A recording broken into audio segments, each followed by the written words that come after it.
ধারণা করে কথা বলা নিষেধ ইসলামে। ওয়া ইন্না যান্না লা ইউগনি মিনাল হাক্কি শাইআ, আল্লাহ বলেন ধারণা কখনো সত্যের বিকল্প হতে পারে না। আপনাকে সত্যটা জেনে বলতে হবে। আমরা এরকম সমাজে অনেক করি, অনেক আপনি পাবেন। ধরেন যে আপনাকে আপনার এক বন্ধু দেখলো, রিক্সা দিয়ে যাচ্ছেন, আপনার পাশে এক নারী বসা, তো সে অনেক কিছু খারাপ ধারণা করতে পারে।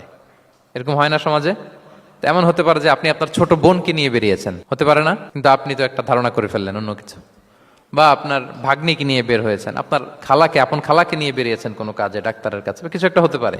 কিন্তু তাকে দেখেই আমি এদিক সেদিক বলতে আরম্ভ করলাম যে ওকে তো দেখছি এরকম এরকম এরকম। আছে না নাই? আমাদের সমাজে আমি দেখেছি যে কারো যদি ঠোঁট কালো হয় তো মানুষ ধারণা করে নেয় লোকটা মনে হয় সিগারেট খায়। কিন্তু সিগারেট সেবন করা ছাড়াও কারো ঠোঁট কালো হতে পারে কি পারে না বলেন?